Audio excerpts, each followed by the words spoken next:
Assalamualaikum warahmatullahi wabarakatuh. Innal hamdalillah nahmaduhu wa nasta'inuhu wa nastaghfiruh wa na'udzu billahi min shururi anfusina wa min sayyiati a'malina. Man yahdihillahu fala mudilla lahu wa man yudlil fala hadiya lahu. Asyhadu an la ilaha illallah wahdahu la syarika lahu wa asyhadu anna Muhammadan abduhu wa rasuluh. Allah Ta'ala fi kitabihil karim, ya ayyuhalladzina amanu taqullaha haqqa tuqatih wa la tamutunna illa wa antum muslimun, amma ba'd. Alhamdulillah Bapak dan Ibu sekalian, kita bersyukur kepada Allah atas limpahan karunia dan nikmat yang Allah berikan kepada kita. Kita berada di bulan yang sangat mulia, bulan Ramadan, di mana kata Rasulullah, di bulan Ramadan ini setan-setan diikat, pintu-pintu neraka ditutup, pintu-pintu surga dibuka, dan malaikat menyeru, ya baghiyal khair aqbil, wahai yang menginginkan kebaikan, kemarilah. Wa ya baghiyasy syarr aqsir, dan wahai yang menginginkan keburukan, kurangilah. Walillahi utaqa minan nar wa dzalika kullu lailah. Dan setiap malamnya Allah memerdekakan hamba-hambanya dari api neraka. Bayangkan, setiap malam Allah memerdekakan hambanya dari api neraka. Bukan 10 terakhir saja, seperti yang disebutkan dalam hadis bahwa Ramadan terbagi menjadi 3. Ya, 10 pertama rahmat, kedua ampunan, yang ketiga kemerdekaan dari api neraka. Hadis ini mungkar kata para ulama, karena di dalam sanadnya ada perawi yang lemah yang bernama Ali bin Zaid bin Jud'an. Terlebih bertabrakan dengan hadis yang saya sebutkan tadi dalam riwayat Tirmidzi dengan sanad yang hasan, bahwa Rasulullah SAW sabda, walillahi utaqa minan nar wa dzalika kullu lailah. Allah setiap malam bulan Ramadan Allah memerdekakan hambanya dari api neraka. Dan ini kesempatan emas untuk kita mendapatkan itqun minan nar. Apa itu? Yaitu pemerdekaan dari api neraka. Dan akhwat Islam azakumullah wa iyyakum, bulan Ramadan ini bulan yang penuh dengan tempaan. Ketika kita sedang berpuasa, berapa banyak di akhir faidah yang bisa kita petik dari puasa itu? Menahan lapar, haus. Hakikatnya adalah melatih kesabaran kita, menumbuhkan jiwa kedermawanan. Ketika kita lapar dan haus, menyebabkan hati kita lebih lembut. Antum rasakan sendiri keadaan hati antum di saat berpuasa dengan di saat ketika tidak berpuasa jauh berbeda. Di saat berpuasa hati kita lebih lembut, hati kita lebih mudah menangis, hati kita lebih mudah menghafal dan yang lainnya. Tapi ketika kita tidak berpuasa, terkadang kita tidak mendapatkan hal seperti itu. Makanya ya akhwat Islam, Allah mensyariatkan puasa Ramadan itu untuk apa? Untuk kemaslahatan kita semua. Allah tidak membutuhkan puasa kita, tidak. Allah juga tidak membutuhkan keimanan kita, Allah tidak membutuhkan kita, tidak.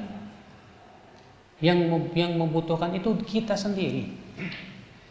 Allah mensyariatkan puasa, menahan diri dari semenjak terbit fajar, dari terbenam matahari. Apakah tujuannya untuk memberikan bahaya untuk manusia? Sama sekali tidak. Iya. Kalaupun memang ternyata bahaya karena sakit, Allah menghalalkan, silakan tidak berpuasa. Allah berfirman, "Faman kana minkum maridan aw 'ala safarin fa 'iddatun min ayyamin ukhra." Siapa yang sakit atau sedang bersafar, bepergian, dan ia tidak kuat berpuasa, silakan ia tidak berpuasa, tapi hendaklah ia mengqadha di waktu yang lainnya. Iya. Maka dari itu ya akhi, semua perintah Allah isinya maslahat. Sedangkan semua larangan Allah pasti isinya apa? Mudarat dan bahaya untuk kehidupan manusia. Allah menyebutkan bahwa tujuan daripada puasa Ramadan apa? Sebuah target yang sangat agung. Allah berfirman, la'allakum tattaqun. Dalam firman-Nya dalam surat Al-Baqarah, ya ayyuhalladzina amanu kutiba alaikumus shiyam kama kutiba alal ladzina min qablikum la'allakum apa? La'allakum tattaqun. Ternyata tujuannya adalah la'allakum tattaqun, agar kamu bertakwa. Sekarang yang menjadi sebuah pertanyaan besar Pak buat kita. Puasa kita ini sudah menimbulkan ketakwaan Pak belum? Atau puasa ini hanya sebatas menahan diri daripada dahaga dan lapar saja? Siapa yang puasanya itu menimbulkan ketakwaan, itu tandanya puasanya diterima oleh Allah. Karena Allah berfirman, innama yataqabbalullahu minal muttaqin. Sesungguhnya Allah hanyalah menerima ibadah dari orang yang bertakwa. Sehingga ini menunjukkan kalau puasa kita ternyata tidak menimbulkan ketakwaan dalam hati, itu tanda puasa kita ini tanda tanya ini. Jangan-jangan puasa kita tidak diterima oleh Allah Subhanahu wa taala. Ikhwatul iman, azakumullah wa iyyakum. Bulan Ramadan, bulan yang penuh ampunan. Bulan Ramadan, bulan itqun minan nar, pemerdekaan dari api neraka. Tapi kita yakin gak ya setelah bulan Ramadan selesai kita dapat ampunan Allah Subhanahu wa taala? Ini Pak, kayaknya kita kurang pede nih Pak. Soalnya puasa kita ini terkadang dihiasi dengan pertama ya maksiat, ada maksiat mata, maksiat hati, maksiat telinga, atau diselingi dengan apa? Perkara-perkara yang tidak bermanfaat. Padahal kata Rasulullah, laisas siyam minal akli wasyurb. Puasa itu hakikatnya bukanlah menahan diri daripada lapar dan dahaga. Wa innamas siyam, tapi hakikat puasa itu kata Rasulullah apa? Minal lagwi warrafath, menahan diri dari perbuatan yang tidak ada manfaatnya, dari ucapan-ucapan yang tidak berguna. Nah, akhal Islam azakumullah wa iyyakum. Kalaulah kita setelah bulan Ramadan tidak mendapat ampunan, selesai begitu saja, mudah buat kita.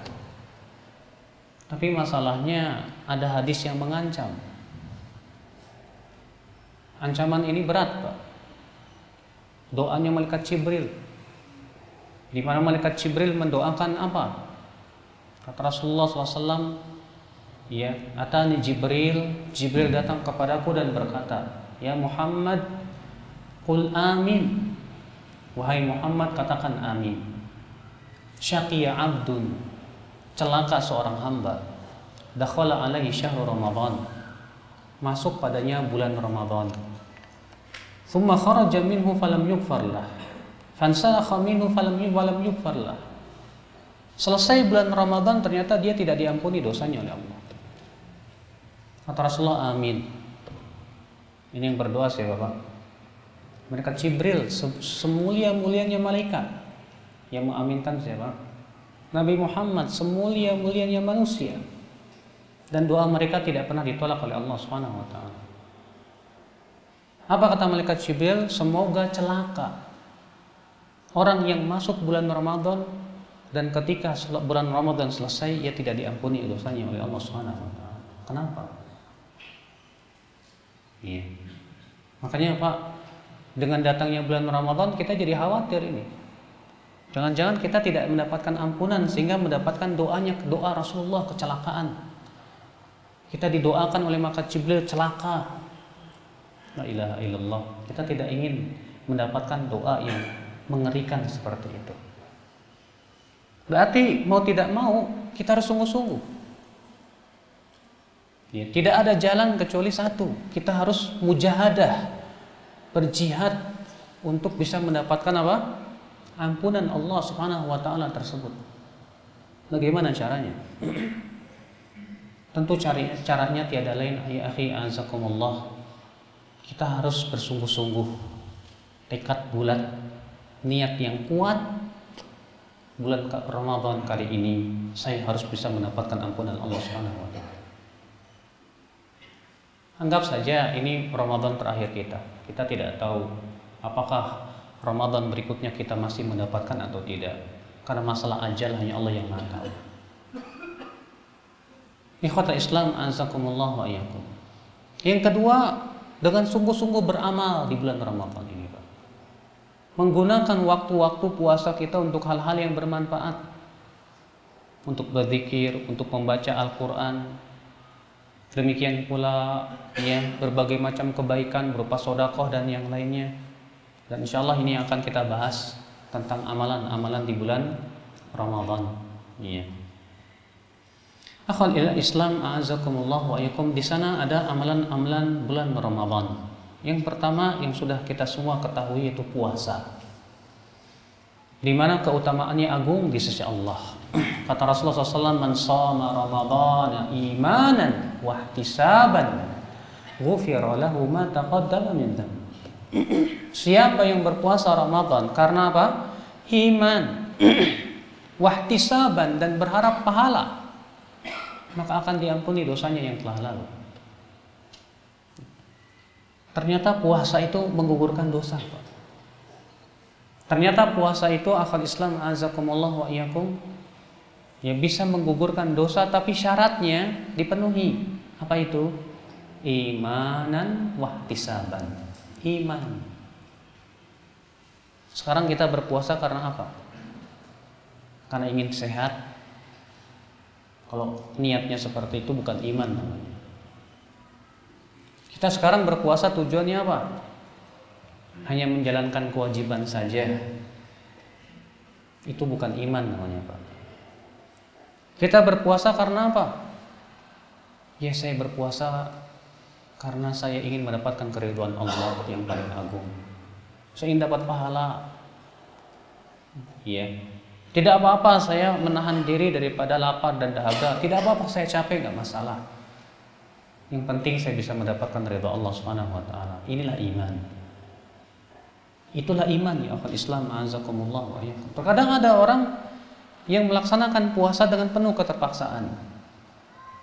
Kenapa? Dia menganggap puasa itu beban. Dia menganggap syariat Allah yang berupa puasa ini beban saja dalam hidupnya. Sehingga dia puasa itu bukan karena keimanannya, bukan karena kesadaran dia ingin mengharapkan pahala Allah yang paling agung, keridhaannya. Akal Islam azakumullah wa iyyakum.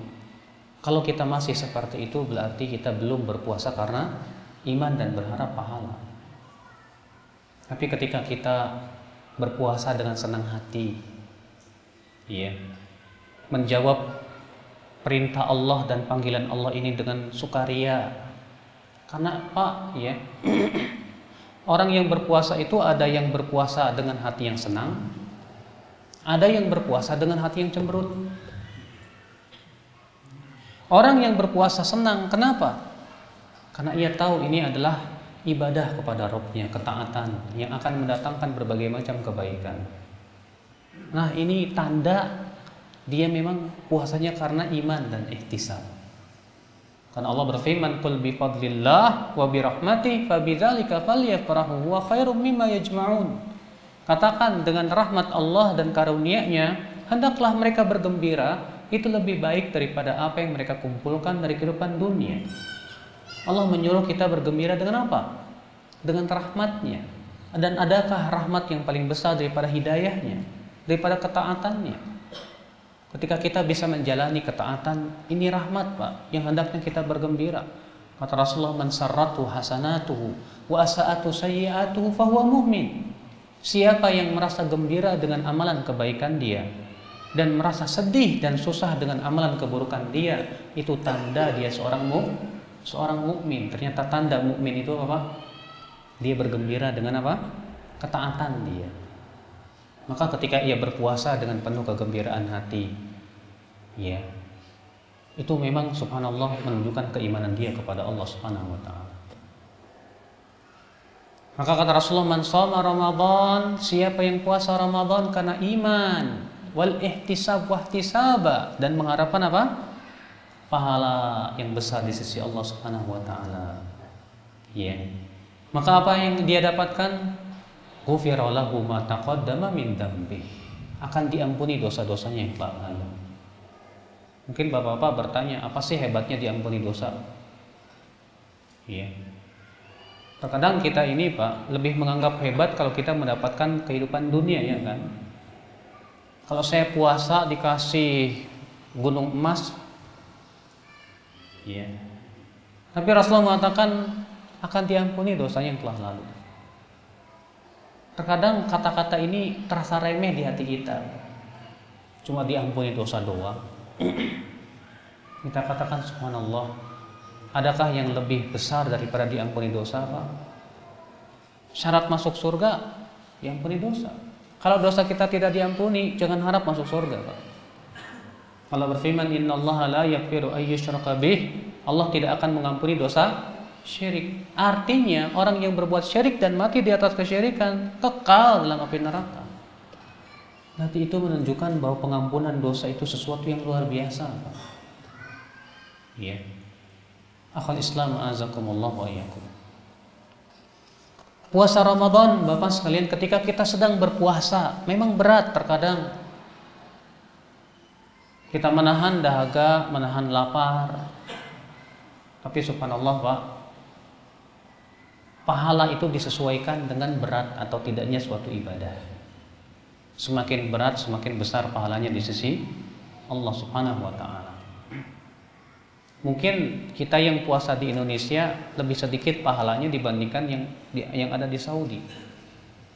Di Saudi di musim panas dengan suhu 45 derajat sampai 50 dengan panjang 16 jam, pahala mereka jauh lebih besar dibandingkan kita di Indonesia. Suhunya juga tidak terlalu panas dan hanya 12 sampai 13 jam. Ya. Mungkin mereka yang ada di Swedia sana yang puasanya 20 jam. Ada nggak, Pak, negara yang puasanya 20 jam?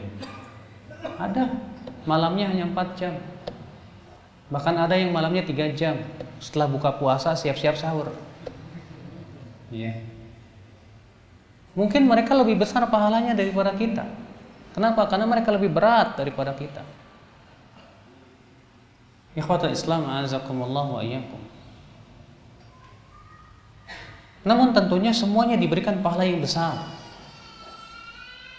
Siapa yang lebih ikhlas, lebih besar pahalanya. Siapa yang puasanya lebih sesuai dengan contoh Rasul, lebih besar pahalanya di sisi Allah Subhanahu wa taala. Ikhwatul Islam a'azakumullah wa iyyakum. Rasulullah SAW menyebutkan tentang keutamaan berpuasa. Beliau bersabda, "Kullu amal ibni Adam yudha'afu al-hasanatu asyru amsalha ila 700 dhifin." Qala Allah azza wa jalla illa as-shaum fa innahu li wa ana ajzi bih. Yada'u syahwatahu wa ta'amahu min ajli. Wa lis-sha'imi farhatun inda fitri wa farhatun inda liqa'i rabbih. Wa khalufu famis sha'im atyabu indallah min rihil misk. Kata Rasulullah, semua amal anak Adam dilipat gandakan pahalanya. Satu kebaikan ditulis 10 sampai 700 kali lipat. Allah berfirman kecuali puasa. Itu lebih dari 700. Ya. Kenapa? Karena puasa itu untukku, kata Allah. Dia tinggalkan syahwatnya, dia tinggalkan makanannya karena Allah. Maka orang yang berpuasa akan diberikan oleh Allah 2 kegembiraan. Yang pertama, gembira ketika berbuka puasa. Yang kedua, gembira ketika apa? Bertemu dengan Allah Subhanahu wa taala. Dan bau mulutnya orang berpuasa, kata Rasulullah, lebih wangi di sisi Allah pada hari kiamat nanti daripada apa? Minyak kasturi. Luar biasa. Akhal Islam azakumullah wa iyyakum. Nah, dengan membaca keutamaan puasa ini, Pak, ini yang akan membangkitkan apa? Semangat kita berpuasa. Ya. Ternyata puasa itu keutamaannya agung di sisi Allah. Dan maaf Pak, Allah dan Rasulnya seringkali menyebutkan tentang keutamaan puasa itu kaitannya dengan akhirat terus. Ya, dalam Al-Quran Allah mengatakan puasa supaya bertakwa. Dalam hadis tadi disebutkan orang yang berpuasa dilipat gandakan apa? Pahala. Diberikan kegembiraan 2 ketika berbuka dan ketika bertemu dengan Allah. Bau mulut orang berpuasa lebih wangi di sisi Allah daripada apa? Minyak kasturi. Orang pecinta akhirat mendengar kabar gembira ini akan semangat. Tapi para pecinta dunia tidak akan semangat. Kenapa? Karena para pecinta dunia itu semangatnya ketika diberikan iming-imingan dunia. Seringkali kita ini ya lebih semangat ketika diberikan immingan dunia daripada immingan akhirat. Kalau dikatakan kalau kamu puasa, kamu akan sehat. Kalau kamu puasa, kamu akan mendapatkan rezeki yang banyak. Semangat kita, Pak. Tapi ketika dikatakan kalau kamu puasa, kamu akan diampuni dosa kamu. Cuma ampunan dosa. Kalau Bapak menganggap seperti itu, berarti maaf, saya katakan Bapak masih pecinta dunia. Bapak bukan pecinta akhirat. Karena pecinta akhirat lebih gembira dengan pahala akhirat daripada pahala dunia. Iya. Ikhwatal Islam, azakumullah wa iyyakum. Maka berpuasa amalan yang agung, Pak. Tapi sayang, Pak, ternyata ada orang yang berpuasa tidak dapat pahala. Ini merugi. Kata Rasulullah, ya, rubba sha'imin hadduhu min siyamihil ju' wal 'atash. Berapa banyak orang yang berpuasa tidak dapat apapun dari pahala kecuali apa? Lapar dan dahaga. Berpuasa selesai, ketika berbuka selesai sudah. Tidak dapat pahala, hanya sebatas lapar, hanya sebatas haus. Kenapa? Apa yang terjadi dengan puasanya seperti itu? Dalam satu riwayat yang lain Rasulullah SAW sabda, "Man lam yada' qaula zur wal amala bih." Siapa yang tidak meninggalkan berkata dusta dan terus-menerus mengamalkannya, falaisa lillahi hajah. Allah tidak butuh kepada puasanya. Rupanya dia berpuasa tapi berdosa jalan. Rupanya dia berpuasa tapi menggibah jalan. Rupanya dia berpuasa tapi matanya tetap jelalatan. Rupanya dia berpuasa tapi telinganya senang mendengarkan kemaksiatan. Mungkinkah orang seperti ini diterima puasanya?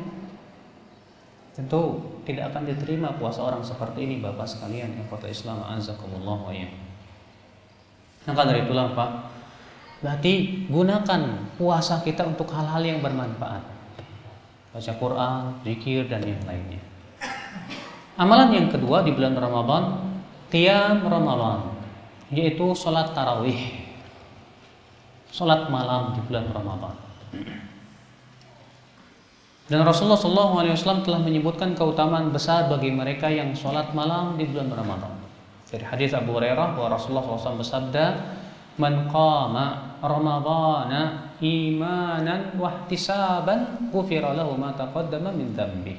Siapa yang qiyam, bangun di waktu malam bulan Ramadan karena iman dan berharap pahala, maka akan diampuni dosa-dosanya yang telah lalu. Masya Allah. Sholat tahajud di luar bulan Ramadan keutamanya besar. Maka sholat tahajud di bulan Ramadan lebih besar lagi. Bapak tahu sholat sunnah yang sering kali Allah sebutkan dalam Al-Quran sholat apa? Sholat tahajud. Ketika Allah menyebutkan tentang sifat-sifat ibadur Rahman, hamba-hamba Allah yang dirahmati,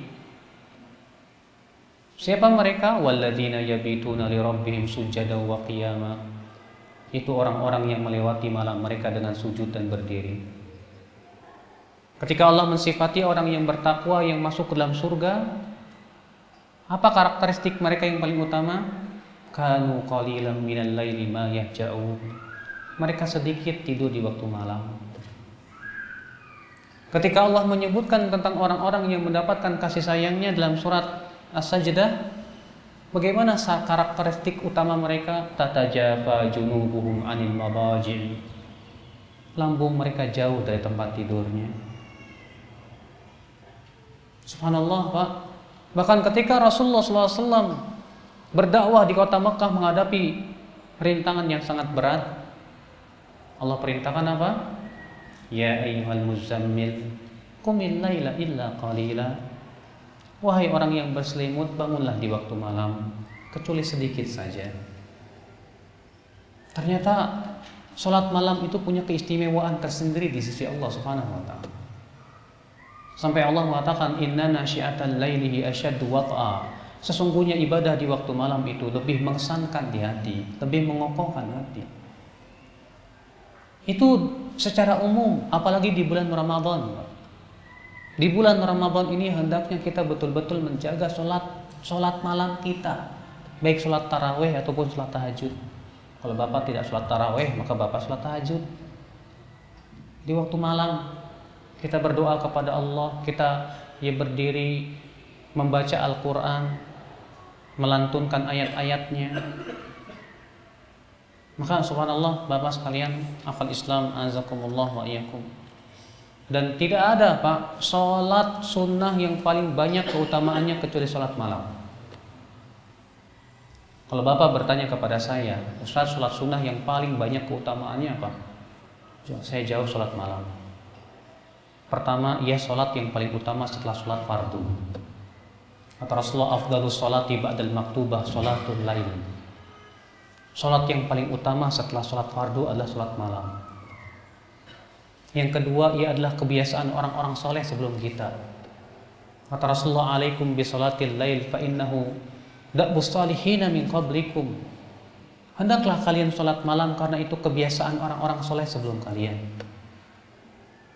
Yang ketiga, karena ia menggugurkan dosa-dosa. Iya, kata Rasulullah, wa mukaffiratun lidzunub. Dan sholat malam itu adalah menggugurkan dosa-dosa. Iya. Yang keempat, ia memberikan sinar di wajah seorang hamba. Kata Syarik Al-Qadhi, man kathurat sholatuhu bil lail hasuna wajhu bin nahar. Orang yang di waktu malam banyak sholatnya akan terlihat di waktu siang wajahnya itu terlihat enak dipandang mata.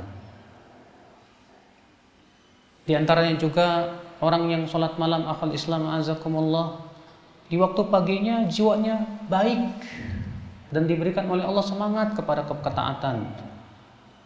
Kata Rasulullah, idza nama ar-rajul, apabila seseorang tidur, aqada syaitan ala qafiyati ahadikum thalatha uqad.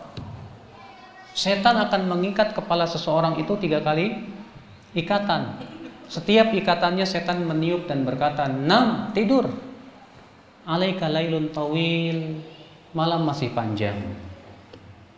Fa in istayqadha wa dzakara Allah in halat uqdah," kata Rasulullah. Kalau ia bangun, lalu ia berzikir, akan terlepas 1 ikatan. Fa in dhahaba yatawadda, kalau dia pergi untuk berwudu, in halat uqdah, akan lepas lagi 1 ikatan. Kalau ia sholat, akan terlepas lagi 1 ikatan. Fa asbaha nasyitan thayyiban nafs, kata Rasulullah. Maka di waktu paginya ia akan semangat dan jiwanya baik. Wa illa, jika ia tidak lakukan itu, asbaha khabithan nafsi kaslan, jiwanya buruk dan malas. Subhanallah, kepada Islam azakumullah wa iyyakum. Salat malam, akhwal Islam azakumullah wa iyyakum, kenikmatan yang hanya dirasakan oleh orang-orang yang melakukannya. Tidak ada ibadah yang paling mengesankan di hati kita, Pak, ketika kita salat malam. Makanya ulama salaf terdahulu ada yang berkata, kalau bukan karena salat malam dan berteman dengan orang-orang saleh, aku tidak ingin panjang hidup di dunia ini. Karena kalau bukan karena salat malam dan berteman dengan orang-orang yang saleh, aku tidak ingin panjang hidup di dunia ini. Maka ya akhi azakumullah wa iyyakum, kita berusaha di waktu malam di bulan Ramadan ini, coba biasakan salat malam. Antum yang tidak terbiasa salat malam, biasakan salat malam. Biasakan salat malam karena itu kebiasaan yang baik.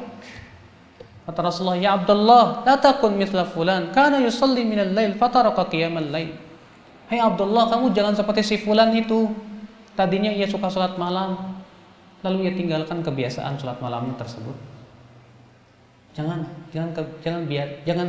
kita tinggalkan kebiasaan yang baik ini. Banyak di antara kaum muslimin salat tarawih hanya di bulan Ramadan. Setelah selesai bulan Ramadan tak pernah lagi salat malam. Menjadi bangkai-bangkai di waktu malam. Kata Rasulullah, innallaha yubghidu kulla ja'dhariyyin jawwab. Allah benci kepada setiap orang yang sombong dan kasar. Sakhab bil aswaq, suka berteriak-teriak. Jifantin bil lail himar bin nahar, di waktu malam bagaikan bangkai, di waktu siang bagaikan keledai. Alimin bi amri dunya, jahilin bi amril akhirah. Kalau masalah dunia dia berilmu, tapi masalah akhirat dia bodoh. Ini orang-orang yang dibenci oleh Allah Subhanahu wa taala. Hadis itu sahih diriwayatkan Ibnu Hibban dari hadits Abu Hurairah. Ikhwata Islam, azakumullah wa iyyakum. Kita tidak ingin di waktu malam bagaikan bangkai. Kita ingin melewati malam tersebut dengan apa? Salat, membaca Quran. Kata Rasulullah, as-shaum wal Quran yashfa'ani li sahibihima yaumal qiyamah. Nanti pada hari kiamat puasa dan Al-Quran akan datang kepada Allah memberikan syafaat kepada pelakunya. Yaqulus shaum, puasa akan berkata, ya Rabb, mana'tuhul akl wasyurb. Ya Allah, aku telah mencegah ia makan dan minum. Fasyafi'ni fih, berikan syafaat kepadaku untuknya. Wa yaqulul Quran, Al-Quran akan berkata, ya Rabb, mana'tuhun naum bil lail, aku telah mencegah ia tidur di waktu malam. Asyafi'ni fih, berikan syafaat kepadaku untuknya. Subhanallah, ikhwatal Islam, azakumullah wa iyyakum. Maka ini ibadah yang agung sekali Pak. Ya, di bulan Ramadan, yaitu apa? Salat malam, salat tarawih. Yang ketiga, amalan yang ketiga yaitu tadarus Al-Quran. Ketahuilah Bapak sekalian, Allah ketika menyebutkan tentang bulan Ramadan dalam Al-Quran, Allah menyebutkan satu keutamaan. Allah berfirman, syahrul Ramadan alladzi unzila fihi al-Quran.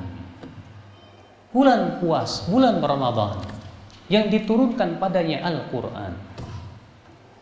Kenapa Allah menyebutkan keistimewaan bulan Ramadan diturunkan padanya Al-Quran?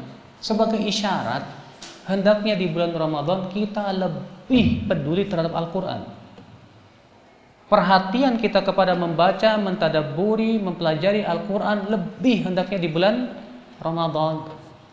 Rasulullah SAW kata Ibnu Abbas, kana Rasulullah SAW ajwadan nas wa kana ajwadu ma yakunu fi Ramadan hina yalqahu Jibril wa kana yalqahu kulla lailatin min Ramadan fayudarisul Quran. Kata Ibnu Abbas, adalah Rasulullah SAW orang yang paling dermawan, dan beliau lebih dermawan lagi di bulan Ramadan ketika bertemu dengan malaikat Jibril.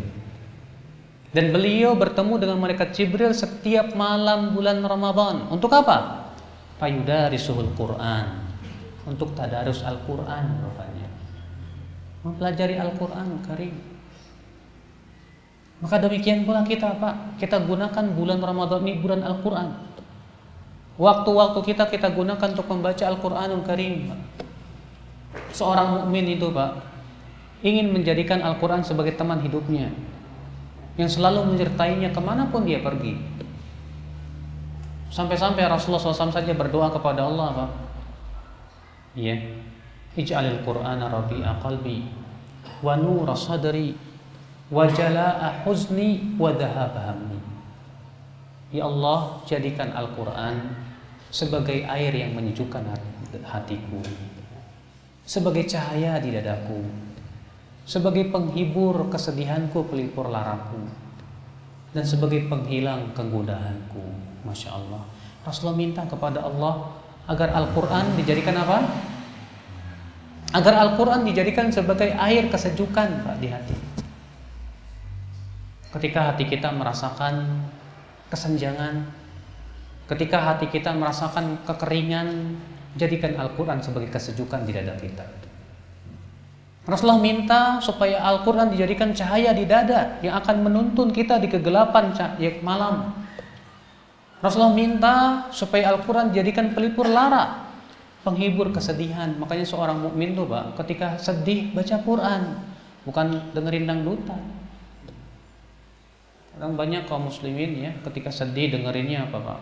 Dangdutan, rock and roll, nyanyian pop. Seorang mukmin tidak seperti itu. Rasulullah minta kepada Allah supaya Al-Quran sebagai apa? Penghibur kesedihan. Di saat Bapak sedih baca Al-Quran, terhibur rasanya. Kemudian penghilang kegundahan. Hidup kita terkadang tak lepas dari kegundahan, kegelisahan. Segera baca Quran. Segera baca Quran. Itulah Rasulullah SAW menjadikan Al-Quran sebagai temannya di saat senang maupun saat sedih. Selalu membaca Al-Quran. Dahulu juga para sahabat, para tabi'in selalu rindu untuk membaca Al-Quran. Waktu-waktu mereka dihiasi dengan Al-Quran. Bayangkan ketika Bapak macet-macetan pergi ke Jakarta mau ke kantor, ternyata Bapak sempatkan untuk membaca Al-Quran. Bayangkan ketika Bapak senggang, daripada mikir yang enggak-enggak, Bapak sempatkan membaca Al-Quran Karim. Maka akan bercahayalah hati Bapak. Di antara ulama ketika menafsirkan firman Allah, nurun ala nur, cahaya di atas cahaya. Sebagian ulama ada yang menafsirkan apa? Artinya cahaya Al-Quran di atas cahaya iman. Iman membuat hati bercahaya. Ditambah lagi dengan Al-Quran, maka semakin lagi bercahaya. Maka akal Islam, azakumullah wa yakum, seorang mukmin selalu rindu untuk membaca firman-firman Rabb-nya. Coba Pak, ketika Bapak mendapatkan surat dari kekasih yang tercinta, bagaimana rasanya Bapak membaca surat tersebut? Saya yakin Bapak akan membacanya dengan penuh kegembiraan. Kalau Bapak membaca surat dari Bapak Presiden, bagaimana rasanya Bapak membaca surat tersebut? Sebuah kehormatan. Ternyata ini adalah surat dari Rabbul Alamin, pencipta alam semesta, yang menciptakan manusia. Firman-firmannya memberikan kehidupan dalam hati. Firman-firmannya memberikan keindahan dalam kehidupan. Coba Bapak, kalau Bapak dapat surat dari teman, atau dari kekasih, atau dari presiden, Bapak baca surat tersebut berulang-ulang, bosan nggak Pak? Bosan nggak Pak? Saya yakin Bapak kan bosan. Tapi kalau Bapak baca Al-Quran, bosan tidak? Tak pernah bosan. Semakin sering membaca Al-Quran, semakin terasa indah di hati. Semakin Bapak ketagihan baca Al-Quran, semakin Al-Quran memberikan rahasia-rahasianya kepada kita. Betul? Iya. Maka dari itu ya akhwal Islam, azakumullah wa yakum, coba ini kesempatan emas di bulan Ramadan, kita jadikan Al-Quran sebagai teman pelipur lara kita. Kita jadikan di bulan Ramadan ini ya akhwal Islam, Al-Quran jadikan teman kesendirian kita. Akhwal Islam, azakumullah wa yakum. Tapi sayang, berapa banyak manusia ketika membaca Al-Quran lisannya keluh. Berapa banyak manusia ketika membaca Al-Quran hatinya tak merasakan keindahan. Yang dia pikirkan bagaimana cepat selesai dan cepat selesai. Tak ingin ia mentadaburinya, tak ingin pula ia untuk mempelajarinya. Seakan hatinya sudah terkunci mati. Allah berfirman, afala yatadabbaruna al-Quran am ala qulubin aqfaluha.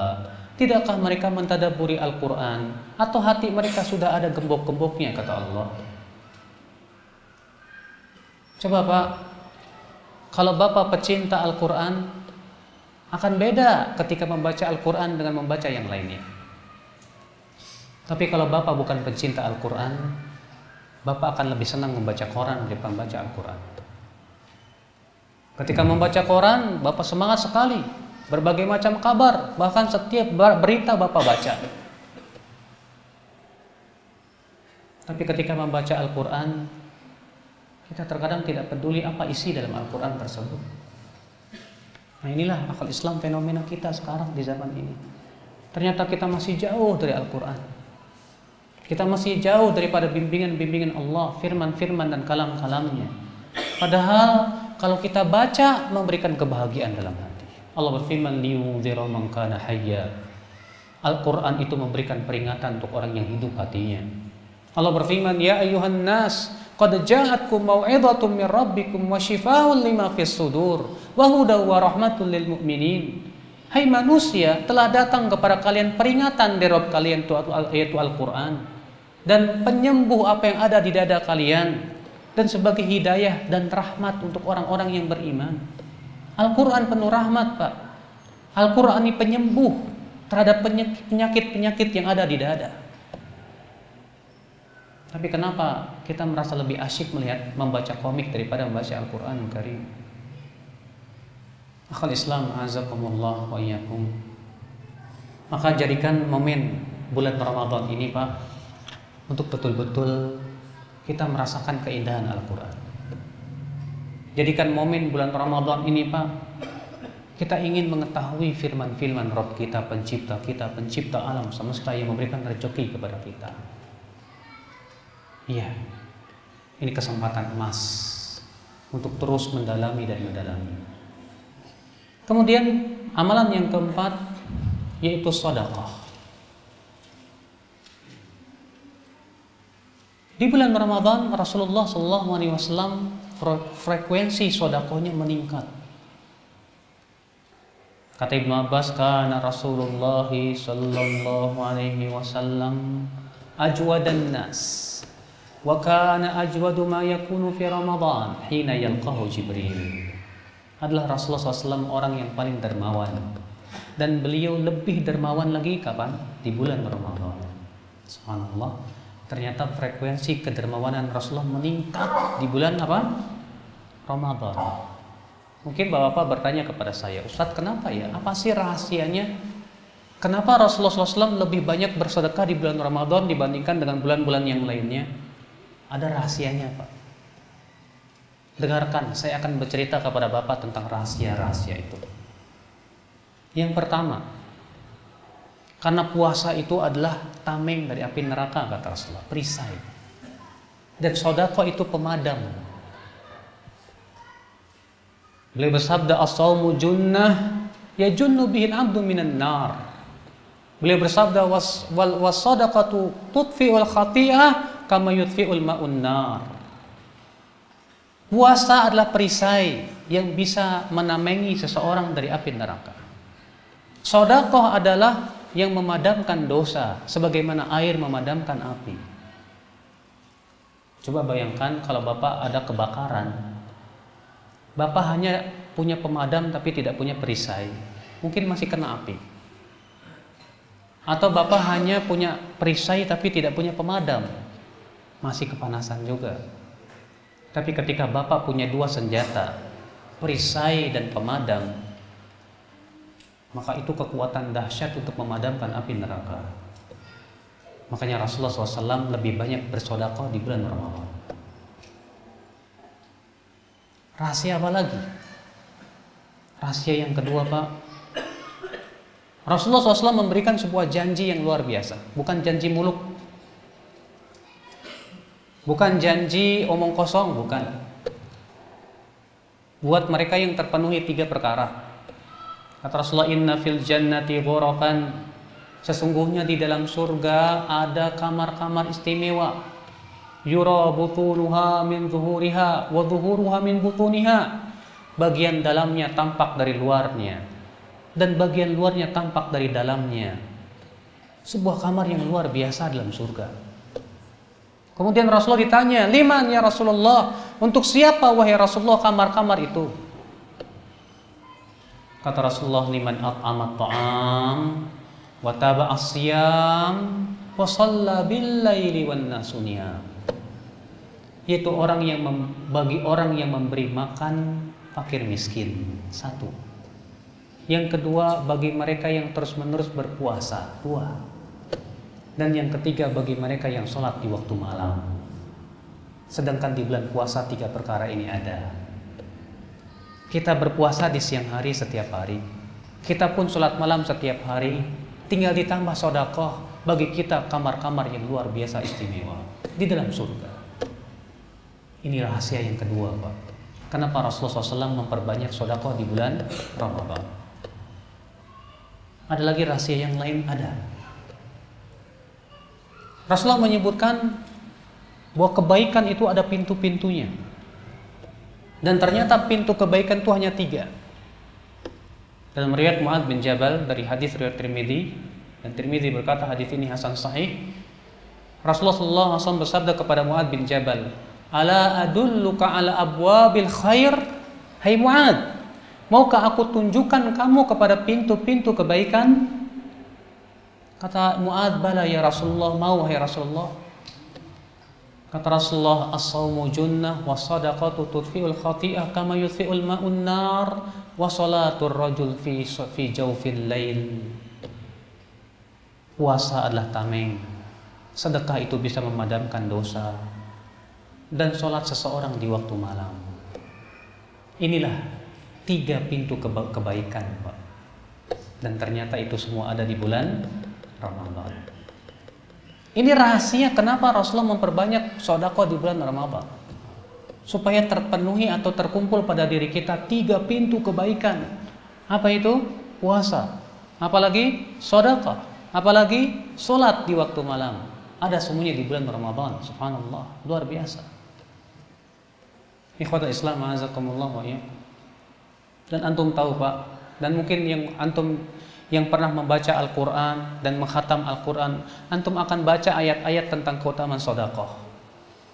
Coba baca dalam surat Al-Hadid, Allah berfirman, ya, innal musaddiqina wal musaddiqat wa aqradullaha qardan hasana yudha'afu lahum wa lahum ajrun karim. Laki-laki yang suka bersedekah dan wanita yang suka bersedekah, dan mereka memberikan pinjaman kepada Allah dengan pinjaman yang baik. Bagi mereka pahala yang dilipat gandakan dan pahala yang mulia di sisi Allah. Masya Allah.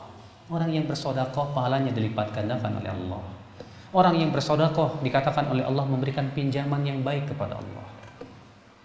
Coba baca dalam surat Al-Baqarah tentang keutamaan sedekah. Matsalul ladzina yunfiquna amwalahum kamatsali habbatin ambatat sab'a sanabila fi kulli sumbulatin mi'atu habbah. Perumpamaan orang yang bersedekah, kata Allah, seperti orang yang menanam 1 biji gandum, lalu ia menumbuhkan tanaman yang mempunyai 7 batang. Setiap batangnya ada 100 gandum. 7 kali 100 berapa, Pak? 700. Bahkan terkadang sedekah dilipat gandakan lebih dari 700. Dalam riwayat Imam Ahmad dalam musnadnya, Rasulullah SAW bersabda, "Idza anfaqar rajul," apabila seseorang berinfak, bi'adli tamratin, dengan sebesar sebutir kurma, min kasbin thayyibin, dari usaha yang halal, taqabbalallahu biyaminih, Allah akan terima sedekahnya itu dengan tangan kanannya. Fayurabbiha kama yurabbi ahadukum faluwah hatta tasira mithlal jabal, kata Rasulullah. Lalu Allah mengembangbiakan sedekah tersebut sehingga menjadi sebesar gunung.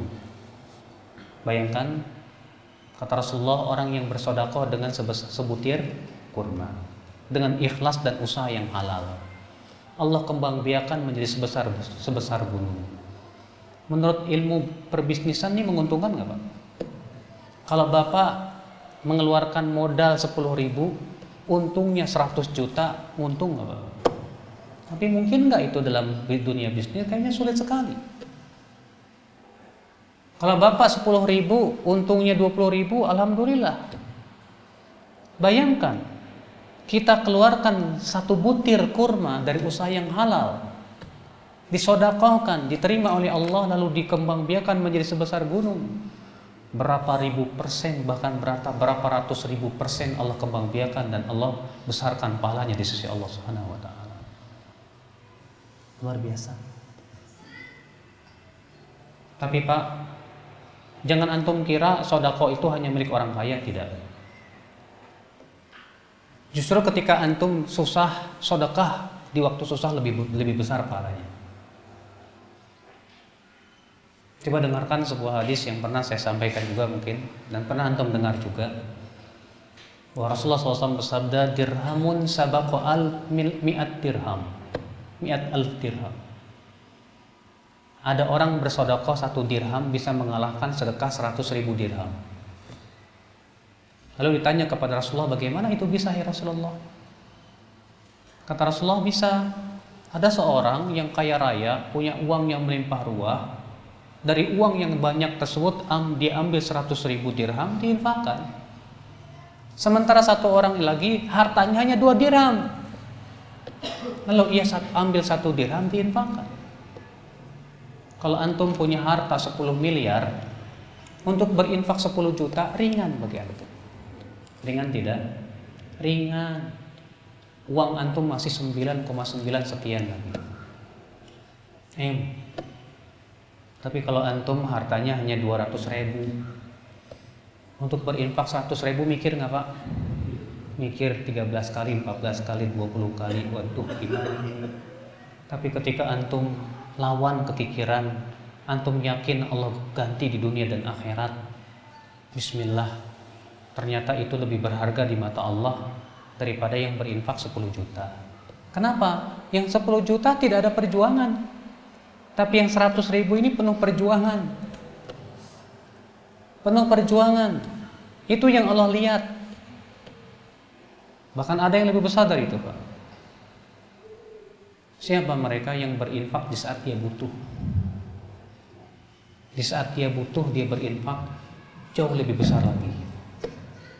Coba dengarkan sebuah kisah yang Rasul kisahkan.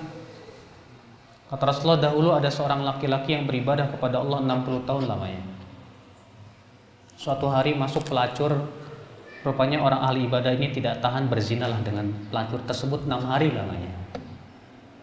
Setelah 6 hari dia pun taubat, sadar, ataupun kemudian dia pun tinggalkan tempat ibadahnya karena malu. Kemudian di perjalanan dia lapar sekali. Lalu singgahlah di sebuah masjid dan duduklah di masjid dalam keadaan dia kelaparan. Kemudian ada orang yang membawa roti dan memberikan roti itu kepada orang tersebut. Ketika hendak dia makan roti tersebut, dia melihat di pojok masjid 2 orang yang kelaparan juga. Dia berkata, mungkin 2 orang ini lebih kelaparan daripada saya. Akhirnya dipotongnya roti ini, diberikan kedua-duanya, dia sendiri tidak makan. Lalu Allah berfirman kepada malaikatnya, hai malaikat, coba timbang amalan 60 tahun dengan 6 hari berzina. Ditimbang ternyata lebih berat 6 hari berzina. Kemudian Allah berfirman lagi, coba timbang 6 hari berzina dengan 2 potong roti. Ditimbang ternyata jauh lebih berat 2 potong roti. Ternyata 2 potong roti itu bisa mengalahkan amalan 60 tahun. Kenapa? Dia berinfak di saat dia butuh. Dia sendiri lapar, tapi dia lebih mendahulukan orang lain. Inilah kedermawanan yang paling tinggi yang kita dan mungkin saya sendiri belum sampai kepada derajat ini. Itu jauh lebih besar pahalanya Pak, sedekah seperti ini. Di saat kita butuh, kita lebih mendahulukan teman kita yang lebih butuh. Subhanallah. Ini ithar, disebut oleh para ulama dengan ithar, yang sampai kepada derajat para ansar. Di mana Allah memuji orang Ansar dengan firman-Nya apa? Walladzina tabawwa'u ad-dara wal imana min qablihim yuhibbuna man hajara ilaihim wa la yajiduna fi sudurihim hajatan mimma utu wa yu'thiruna ala anfusihim walau kana bihim khasasah. Dan orang-orang yang tinggal di kota Madinah, mereka mencintai orang-orang yang hijrah kepada mereka. Dan mereka berusaha membantu orang-orang yang hijrah tersebut, bahkan lebih mengutamakan orang-orang yang hijrah itu walaupun mereka sendiri butuh. Itulah tingkatan yang sangat tinggi dari sedekah, Pak. Akhwat Islam, azakumullah wa iyyakum. Maka dari itulah Bapak sekalian, bila Bapak ingin mendapatkan keutamaan yang agung, sedekah, inilah saatnya di bulan Ramadan. Bila Bapak ingin mendapatkan kamar-kamar yang istimewa, yang bagian dalamnya terlihat tampak dari luarnya, di surga nanti, inilah kesempatannya di bulan Ramadan. Di waktu siang kita berpuasa, di waktu malam kita sholat malam, kita tambahkan lagi dengan sedekah. Maka orang yang mempunyai 3 amal ini, kata Rasulullah, bagi mereka kamar-kamar yang istimewa di dalam surga. Masya Allah, ikhwatul Islam, azakumullah wa iyyakum. Kemudian ya akhi, yang kelima, berbuka puasa. Berbuka puasa bukan amalan yang ringan, tapi ia agung di mata Allah. Bayangkan Pak, berbuka puasa itu enak loh Pak. Enak nggak Pak? Nikmat, tapi juga ibadah. Ya. Kata Rasulullah, la yazalun nasu bi khairin ma'ajjalul fitr. Senantiasa manusia di atas kebaikan. Kapan? Selama mereka bergegas berbuka puasa. Jangan tunda-tunda waktu berbuka. Ketika waktu berbuka sudah tiba, segera. Karena menyegerakan berbuka puasa itu tanda kebaikan umat Islam. Sebaliknya kalau umat Islam ini mengundur-undur berbuka puasa, itu tanda keburukan mereka. Adakah di antara umat Islam yang memundurkan buka puasa? Ada, orang Syiah. Kalau orang Syiah buka puasanya di waktu Isya. Iya. Kenapa? Karena agama mereka berasal dari Yahudi. Orang Yahudi pun begitu. Mereka berbuka puasanya di waktu Isya. Sementara Rasulullah SAW menyuruh kita untuk apa? Menyegerakan berbuka puasa. Di saat matahari terbenam, segera berbuka puasa. Jangan menunggu waktu lagi. Iya. Sampai-sampai saya sebutkan dalam hadis ini, Rasulullah SAW dalam buku saya di halaman 39 itu, ya, Rasulullah SAW pernah ketika matahari telah tenggelam, Rasulullah bersabda kepada Bilal apa? Hai Bilal, sediakan makanan buka puasa. Apa kata Bilal? Hai Rasulullah, kenapa kita tidak menunggu sebentar? Karena ini masih terang, walaupun matahari sudah tenggelam. Kata Rasulullah, segera. Kata Bilal, demi Allah, kalau salah seorang di antara kami ada yang naik ke untanya mungkin masih melihat matahari. Sampai demikian Rasulullah SAW saking bersegeranya dalam berbuka puasa. Ya, ketika melihat matahari tenggelam, ya sudah, segera berbuka puasa. Sampai demikian akal Islam, ya, yang dilakukan oleh Rasulullah SAW. Namun tentunya Pak, ketika berbuka puasa, hendaklah kita memperhatikan adab-adabnya.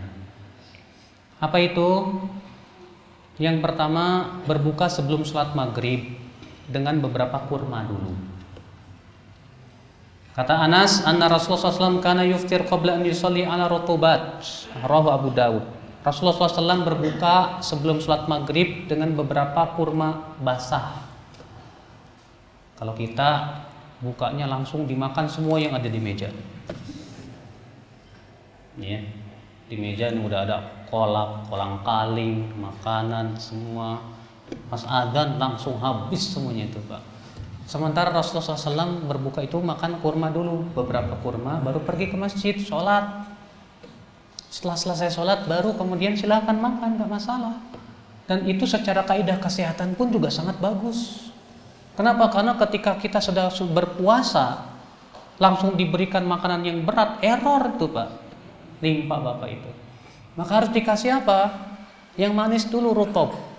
Kenapa? Kurma itu mempunyai fungsi menguatkan limpa. Sehingga ketika limpa lambung sudah kuat, siap untuk menerima makanan yang berat, silakan. Subhanallah, semua yang Rasulullah lakukan itu tidak lepas dari bimbingan ilahiyah. Ya. Maka Rasulullah SAW berbuka dulu Pak. Kemudian yang bagus itu berbuka dengan rutob. Rutob itu apa sih? Kurma yang lembut dan basah. Dan alhamdulillah di Indonesia untuk mendapatkan kurma rutob mudah. Ya. Ada kurma Tunis tuh Pak, namanya Lina apa itu ya. Itu masih ada batangannya tuh Pak. Masih ada batang-batangnya itu. Itu rutob namanya Pak, masih lembut dia, masih apa? Basah.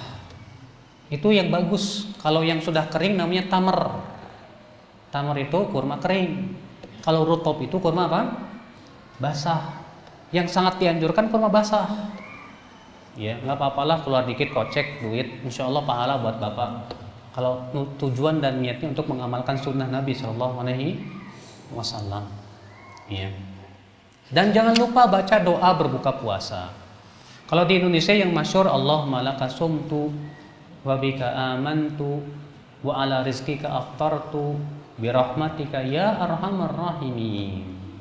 Namun doa ini dengan selengkap itu tidak ada asalnya dalam syariat. Ini murni buatan Indonesia. Ya. Yang ada dalam dalil itu dengan lafaz Allahumma laka sumtu wa ala rizqika aftartu, itu saja. itu pun juga sanadnya lemah. Di dalam sanadnya ada perawi yang majhul, itu Abu Zahriyah, sanadnya terputus juga. Ada perawi yang lemah.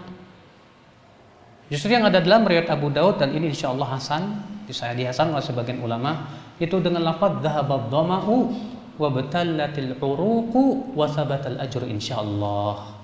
Ini yang dipraktikkan oleh Ibnu Mas'ud, dan insyaallah sanadnya hasan, hadis tersebut hasan.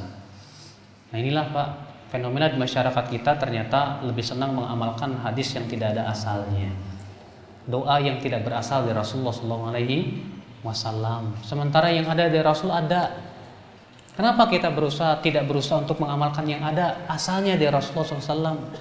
Sementara yang tidak ada asal dari Rasulullah SAW, Masya Allah begitu semangat kita mengamalkannya. Itulah akibat daripada kita selama ini beragama hanya sebatas ikut-ikutan.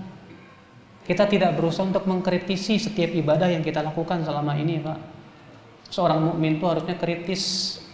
Selama ini saya ibadah ada dalilnya nggak dari Rasulullah SAW? Atau selama ini saya hanya ikut-ikutan saja? Yang penting saya dapatkan dari nenek moyang saya. Tidak, agama ini milik Allah, bukan milik nenek moyang, bukan. Agama kita bukan milik adat istiadat, bukan. Tapi agama kita milik Allah. Allah berfirman, ala lillahi dinul khalis. Ketahuilah milik Allah lah agama yang murni. Maka ternyata para ulama hadis menyatakan bahwa hadis Allahumma laka sumtu wa ala rizqika aftartu lemah hadisnya. Apalagi dengan ditambah-tambah tadi Allahumma laka sumtu wa bika amantu wa ala rizqika aftartu bi rahmatika ya arhamar rahimin. Ini tidak ada asalnya sama sekali. Kemudian diantara amalan di bulan puasa yang ketujuh yaitu memberi makan orang yang berbuka puasa. Ini kesempatan emas Pak di bulan Ramadan ini, pahalanya besar. Kata Rasulullah SAW, man fattara sa'iman kana lahu mithlu ajrih wa yara annahu la yunqas min ajri sha'im syai'un. Siapa yang memberi makan orang yang berbuka puasa, dia mendapatkan seperti pahala puasa dia, tanpa dikurangi dari pahala orang yang berpuasa itu sedikit pun juga. Bayangkan Pak, ketika waktu buka berpuasa, Bapak lihat masih ada orang lewat, kasih kurma ke dia, Mas puasa enggak? Ini buat berbuka puasa. Masya Allah, Bapak dapat puasanya dia, pahala puasanya dia. Bapak datang ke masjid, orang-orang sedang buka puasa bersama, Bapak datang kurma, cuma kurma aja, jangan banyak-banyak lah kurma ini dan air. Maka Bapak mendapatkan berapa orang-orang yang berpuasa itu. Besar pahalanya di sisi Allah Subhanahu wa taala. Mungkin Bapak kalau yang pernah umroh di bulan Ramadan di sana di kota Madinah, orang berlomba-lomba Pak. Masjid Nabawi itu dari dalam sampai luar penuh dengan makanan. Setiap kita masuk udah ditarik sana sini, ayo sini. Saking berlomba-lombanya dapat pahala luar biasa. Dan ini fenomena yang kita tidak dapatkan di Indonesia. Bayangkan kalau di Indonesia setiap masjid seperti itu. Ya, orang-orang kayanya berlomba-lomba untuk menyediakan makanan untuk berpuasa. Setiap yang lewat ditarik, sini. Ya, buka puasa di sini. Inilah fastabiqul khairat namanya. Berlomba-lomba dalam apa? Dalam kebaikan. Ya, fastabiqul khairat. Kemudian makan sahur. Nah, makan sahur pun juga ternyata ibadah yang luar biasa. Enak, bisa makan, ternyata juga pahalanya besar. Apa keutamaan sahur? Yang pertama, sahur itu makan berkah. Kata Rasulullah, tasahharu fa inna fis suhuri barakah. Makan sahurlah kalian karena makan sahur itu berkah. Kata Rasulullah juga, al-barakatu fi thalathah. Keberkahan itu ada pada 3. Fil jamaah, makan berjamaah. Wasarid, dan makanan sarid. Sarid itu gulai kambing campur roti. Was sahur, dan makan sahur. Berkah. Makanya kalau makan sahur itu berkah. Yang kedua, Allah dan malaikatnya bersalawat untuk orang yang makan sahur. Kata Rasulullah, innallaha malaikatahu yusalluna 'alal mutasahhirin. Allah dan malaikatnya bersalawat untuk orang yang bersahur. Salawat Allah kepada hambanya, kata Imam Mujahid, artinya pujian. Sedangkan salawat malaikat untuk hambanya, untuk manusia artinya doa. Bayangkan ketika Bapak sedang makan sahur, Allah memuji, malaikat mendoakan. Luar biasa tidak? Sekarang saya mau tanya, Bapak makan enak nggak Pak? Enak, makan sahur enak. Udah enak, kenyang, dipuji Allah, didoakan malaikat. Adakah ibadah yang paling enak dari makan sahur? Iya. Tapi banyak orang ternyata malas, saya mau sahur malas katanya. Apain harus malas? Pahalanya besar di sisi Allah Subhanahu wa taala. Yang ketiga, sahur itu pembeda antara puasa kita dengan puasa ahli kitab. Kata Rasulullah, faslu ma baina siyamina wa siyami ahli kitab aklatus sahar. Perbedaan antara puasa kita dengan puasa ahli kitab, yaitu Yahudi dan Nasrani, yaitu adanya makan sahur. Iya, luar biasa Pak makan sahur itu Pak. Cuma Pak, ada adab-adab makan sahur yang harus kita pahami. Yang pertama, bersahur yang paling bagus itu dengan kurma, dengan tamar. Itu sahur yang paling bagus. Kata Rasulullah, nikmat sahuril mukmin at-tamar.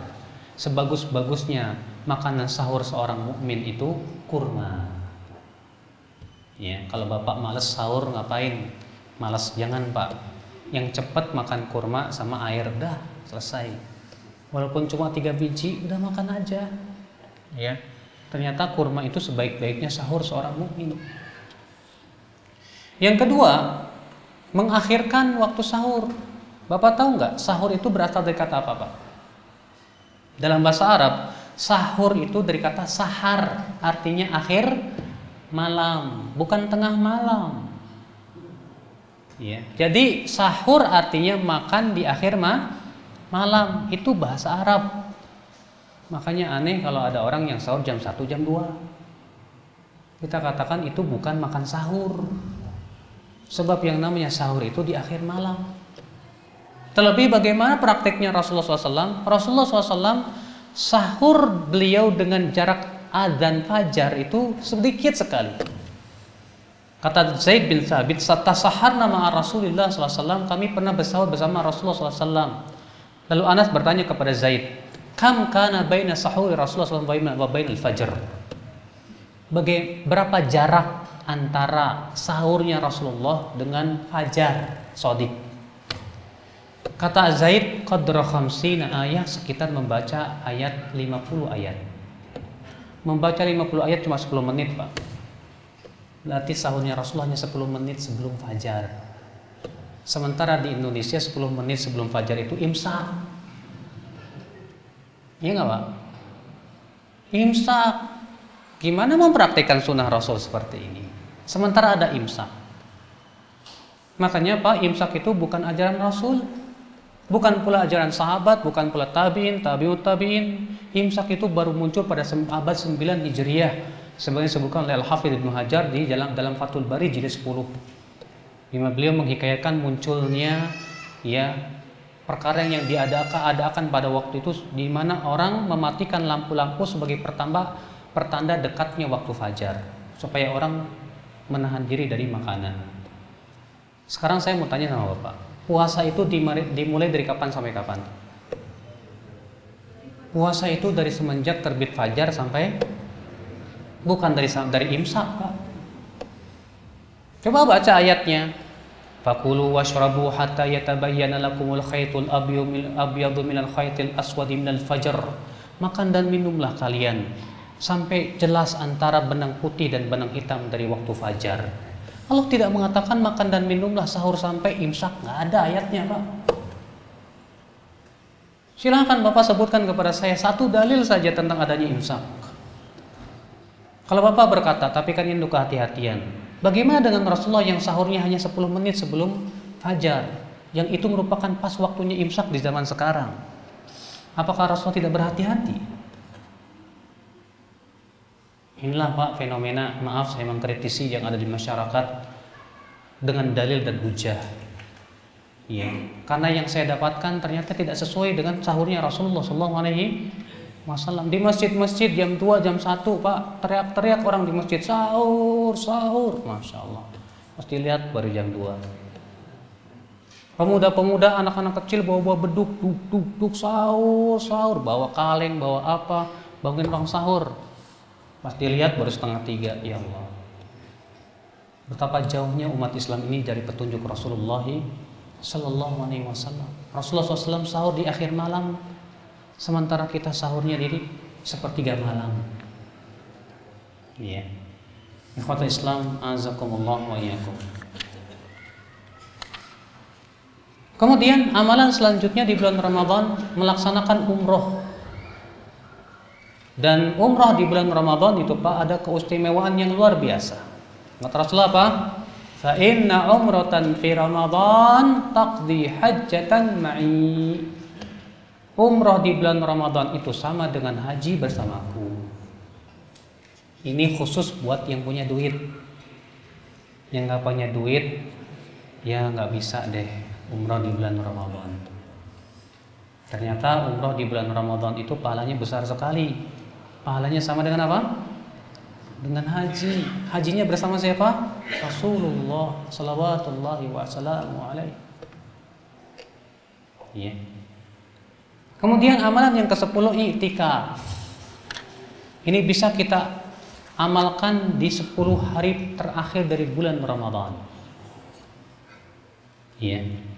Karena Rasulullah SAW ya'takifu fi kulli Ramadan 10 ayyam. Falamma kana al-'am alladhi qubida fihi i'takafa 20 yawman. Rasulullah SAW beritikaf pada setiap bulan Ramadan 10 hari terakhir. Ketika di tahun beliau meninggal, beliau beritikaf 20 hari. Ini menunjukkan bahwa itikaf itu boleh 10, boleh 20, bahkan boleh 5 hari boleh. Bahkan boleh 1 hari boleh. Karena tidak ada batasan sedikit dan banyaknya dalam masalah itikaf. Kalau Bapak bisanya itikaf 1 malam nggak masalah. Umar pernah berkata, ya Rasulullah, aku sudah bernadar ini ingin itikaf di Masjidil Haram 1 malam saja. Kata Rasulullah, aufi binadrik, laksanakan nadarmu. Di sini Umar bernadar ingin itikaf di Masjidil Haram 1 malam. Berarti walaupun 1 malam boleh, nggak masalah. Iya. Jadi itikaf, tapi yang paling utama tentu yang sesuai dengan contoh Rasul. Berapa hari? 10 hari. Kalau mau 20 hari silahkan juga, nggak apa-apa. Bahkan Rasulullah pernah Pak di suatu hari, di suatu bulan, di suatu tahun Rasulullah beliau membatalkan itikaf di bulan Ramadan. Gara-garanya istri-istrinya lomba-lomba itikaf. Waktu itu Zainab minta izin, ya Rasulullah, aku minta izin untuk itikaf bersamamu. Gara-garanya Zainab melihat Aisyah itikaf sama Nabi, cemburu. Akhirnya diizinkan oleh Rasul, bikin kemah. Istri-istri Nabi cemburu semua. Akhirnya mereka minta izin, pada bikin kemah semua. Ketika Rasulullah keluar dan mengatakan, loh ini kemah-kemah siapa? Kata Rasulullah. Kata para sahabat, ini kemah istri-istrimu, hai Rasulullah. Kata Rasulullah, kalau begitu aku tidak akan itikaf. Akhirnya beliau tidak itikaf di bulan itu. Dan beliau mengqadha itikafnya di bulan Syawal. Nanti kalau diqadha itikafnya di bulan Syawal boleh, karena Rasulullah melakukannya. Ya. Kemudian amalan yang ke-11 membayar zakat fitr, Pak. Dan ini Pak, subhanallah, fungsi zakat fitr ini untuk apa, Pak? Kata Ibnu Abbas, farada Rasulullah SAW zakat al-fitr tuhratan lis-shaim minal lagwi war-rafath wa tu'matan lil masakin. Rasulullah mewajibkan zakat fitr itu untuk apa? Mensucikan orang yang berpuasa dari perbuatan yang sia-sia dan dari rafas, kata-kata yang tidak baik, dan sebagai makanan untuk orang-orang miskin. Lihat Bapak sekalian, berarti zakat fitr ini fungsinya apa? Pertama, mensucikan puasa kita. Mungkin ketika berpuasa kita pernah mengucapkan kata-kata yang tidak baik. Mungkin ketika kita berpuasa pernah melakukan hal-hal yang tidak ada manfaatnya. Ternyata itu bisa disucikan dengan zakat fitr. Yang kedua sebagai apa? Sebagai makanan untuk orang miskin.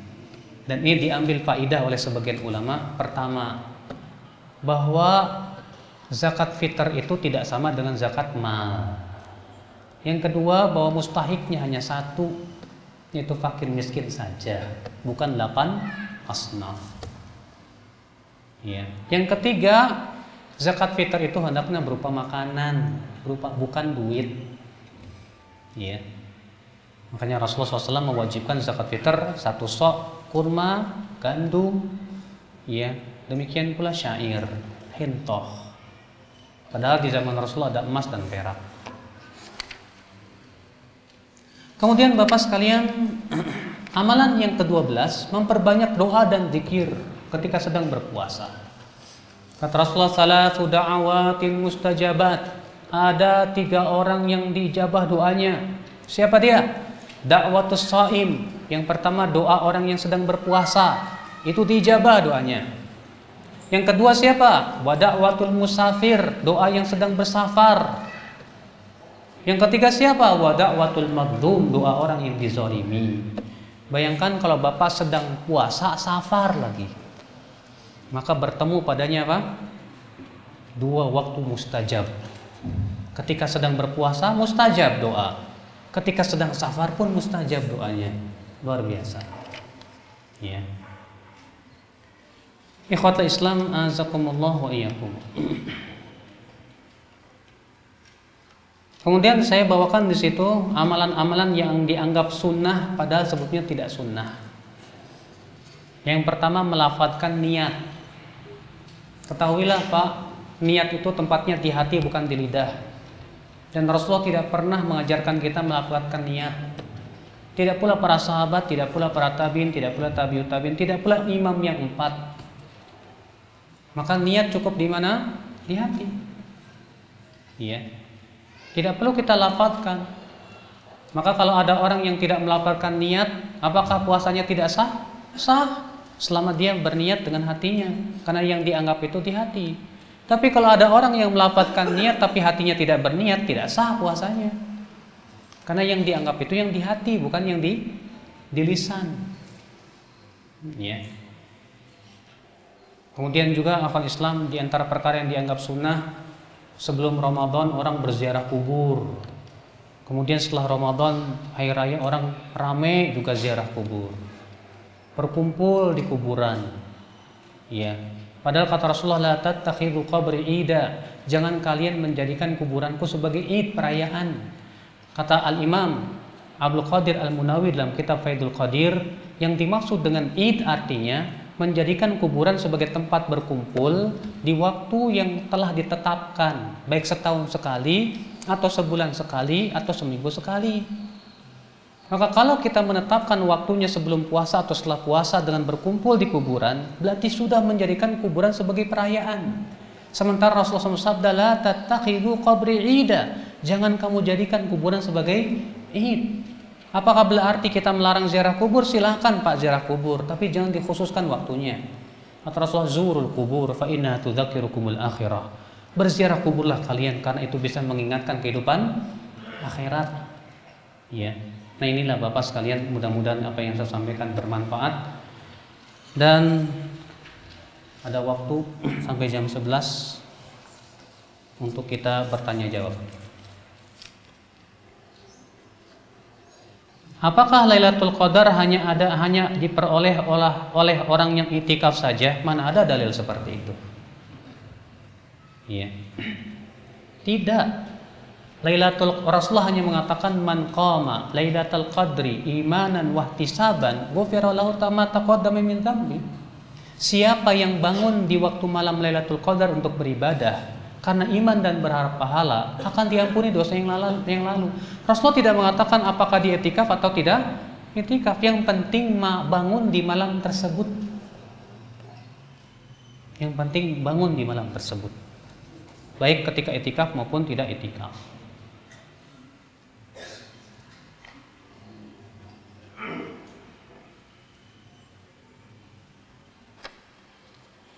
Selama ini saya bayar zakat fitr 2,5 kg Ustadz. Sampai tahun lalu ana melihat seorang Ustadz berjualan beras untuk zakat fitr sebanyak 2,8 kg. Ya, 2,5 kg itu keputusan MUI Pak.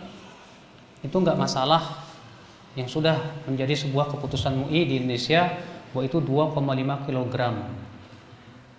Adapun kalau ada ustadz jual 2,8 kg itu keutamaan aja. Artinya kalau bapak lebih dari itu ya silakan, lebih bagus lagi. Misalnya ketentuannya 2,5 kg. Saya mau berzakat 3 kg. Boleh nggak? Boleh, lebih bagus lagi pahalanya. Nggak masalah. Saat puasa banyak permintaan santunan dan paket sembako. Apakah boleh zakat mal disalurkan ke santunan untuk duafa dan anak-anak yatim? Kalau memang mereka miskin, boleh. Tapi kalau anak yatim kaya raya, ngapain dikasih? Ya, karena anak yatim itu ada yang kaya, ada yang miskin. Kalau memang miskin, dia mustahik. Tapi kalau dia tidak miskin, dia warisannya banyak, tidak boleh dia untuk mendapatkan apa? Zakat mal sama sekali.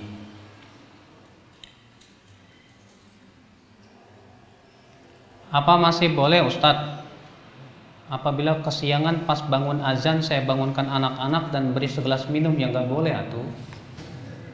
Yang disebutkan dalam hadis itu kalau gelas ada di tangan. Ini nggak ada di tangan kok. Iya. Maka pada waktu itu tidak diperbolehkan. Bagaimana cara membayar fidyah? Bolehkah membayar fidyah di awal bulan Ramadan dengan cara sekaligus untuk 1 bulan? Anas bin Malik beliau tidak berpuasa 30 hari lamanya karena sudah tua renta dan tidak mampu. Maka beliau mengundang 30 fakir miskin untuk makan sepuasnya di rumahnya. Yang paling bagus itu setiap hari kita tidak berpuasa langsung bayar fidyah. Itu yang paling bagus. Ya.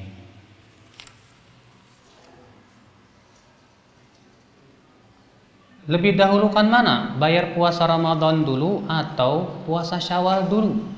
Puasa Ramadan wajib, puasa Syawal sunnah. Yang wajib lebih dahulukan daripada yang sunnah. Ini kalau masih ada kesempatan untuk puasa Syawal. Tapi kalau tidak ada kesempatan puasa Syawal karena 30 hari nggak puasa karena sakit, maka nggak masalah, Syawal dulu baru qadha. Sebagian ulama mengatakan begitu. Dalam membaca Al-Quran di dalam sholat atau dibaca tadarus boleh. Dalam sholat boleh ketika tidak dalam sholat. Tapi dalam sholat lebih bagus lagi, karena itu keutamaan sholat dan tadarus sekaligus. Ya.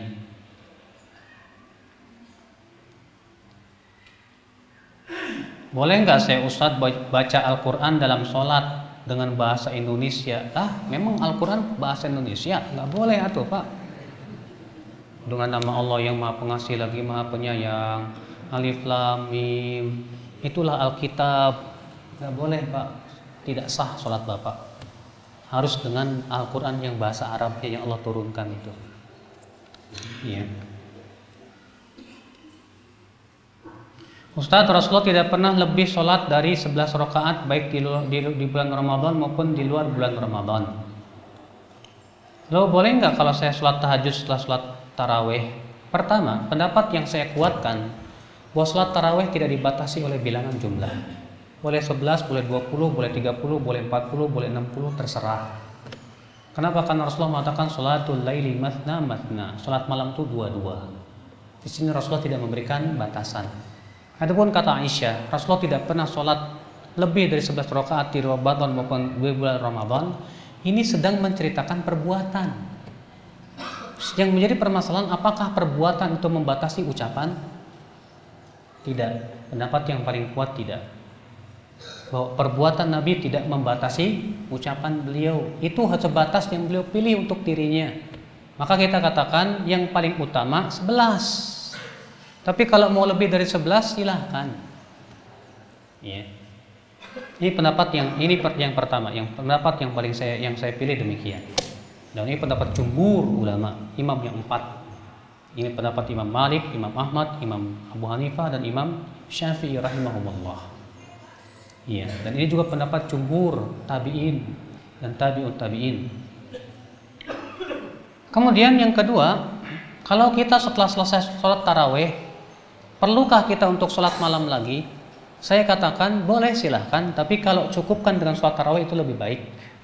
Karena berdasarkan hadis bahwa Rasulullah SAW pernah sholat taraweh berjamaah bersama para sahabat sampai pertengahan malam.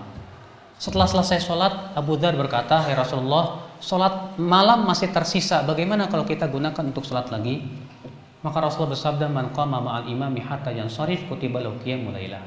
Siapa yang sholat bersama imam sampai selesai, ditulis untuknya sholat malam suntuk. Rasulullah tidak menambah lagi. Maka itu sudah cukup. Ya, sholat tarawih kita bersama imam itu sudah apa? Sudah mencukupi. 5 tahun kami menikah, Ustadz. Kenapa kami terkadang masih bertengkar? Rasulullah juga terkadang masih bertengkar. Kenapa? Rasulullah pernah diisolir sama istri-istrinya sebulan lamanya, nggak diajak bicara. Rasulullah pun juga pernah tidak mengajak bicara istrinya sebulan lamanya. Kalau Bapak berkata rumah tangga bahagia itu adalah yang tidak ada pertengkaran, salah Pak persepsi Bapak itu. Pertengkaran dalam rumah tangga itu lumrah, manusiawi. Ya. Buktinya Rasulullah juga tidak lepas dari namanya apa? Pertengkaran. Rumah tangga yang bahagia itu adalah bagaimana suami dan istri menyelesaikan pertengkaran dengan baik. Bagaimana suami dan istri bisa menahan emosinya masing-masing di saat bertengkar. Ya.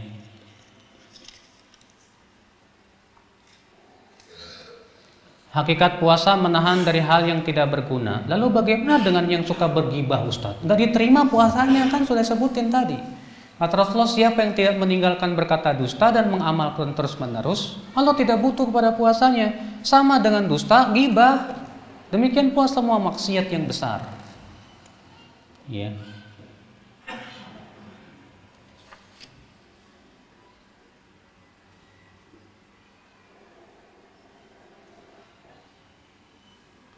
Bagaimana caranya menasihati teman saya yang selalu berbuat maksiat? Ya, memang Pak, kita ini menasihati terkadang tergesa-gesa pengen segera taubat. Bagaimana supaya sekali nasihat langsung cespleng? Nggak mungkin. Rasulullah SAW saja berdakwah berapa tahun Pak? Nabi Nuh 950 tahun Pak memberikan nasihat kaumnya. Kok kita pengennya nasihat itu langsung diterima? Nggak mungkin loh. Manusia itu punya hawa nafsu, punya ego. Berarti gimana dong Ustadz? Ya, gunakan berbagai macam cara, sehikmah mungkin, selembut mungkin. Kalau memang ternyata lembut kurang manfaat, dikerasin lebih manfaat, silahkan. Lihat keadaan yang paling tepat dan lebih maslahat. Dan jangan bosan. Barangkali dia bertaubat setelah 100 kali antum kasih nasihat. Barangkali dia dapat hidayah setelah 200 kali antum berikan ya usaha untuk memberikan nasihat.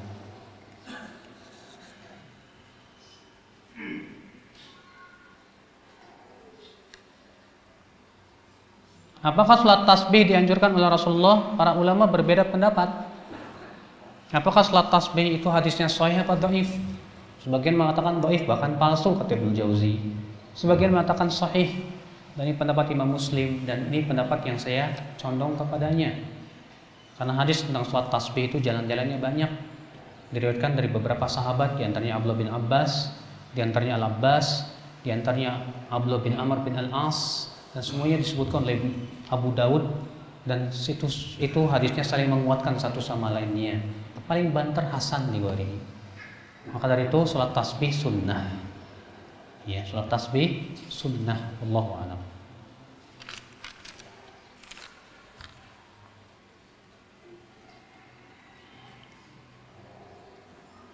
Wanita hamil, bagaimana cara mengqadha'nya? Apa cukup dengan fidyah? Bapak, kaidah yang harus kita pahami bahwa qadha' itu butuh dalil. Kita tidak boleh mewajibkan qadha' kecuali dengan dalil. Dan yang ditujukan oleh dalil, yang wajib mengqadha'nya 4 orang. Pertama orang sakit, yang kedua orang musafir, yang ketiga wanita haid dan nifas. Adapun wanita hamil tidak ada dalilnya, kecuali perkataan dalam satu riwayat Ibnu Abbas. Dan perkataan sahabat tidak bisa dijadikan dalil untuk mewajibkan. Justru pendapat yang masyhur dari Ibnu Abbas bahwa wanita hamil cukup untuk membayar fidyah saja. Ya, ketika menafsirkan firman Allah, wa 'alal ladzina yutiquna fidyatun ta'amu miskin, atas orang yang mampu berpuasa hendaknya dia untuk membayar fidyah, memberi makan fakir miskin. Kata Ibnu Abbas, ayat ini masih berlaku untuk pertama orang tua renta yang tidak mampu berpuasa, yang kedua orang yang sakit yang tidak diharapkan kesembuhannya, yang ketiga wanita hamil, yang keempat wanita nifas. Ya, wanita nifas lagi, wanita menyusui, maaf, wanita menyusui. Kata mereka, kata Ibnu Abbas, hendaknya mereka membayar fidyah, memberi makan fakir miskin. Kata Ibnu Al-Mundhiri, ya, kata Al-Mundhiri, aku tidak mengetahui adanya penyelisihan dari sahabat lain terhadap perkataan Ibnu Abbas. Ya, kecuali kalau wanita hamil ini tidak puasa karena sakit, bukan karena hamilnya, tapi karena sakit, maka pada waktu itu dia wajib qadha. Ya.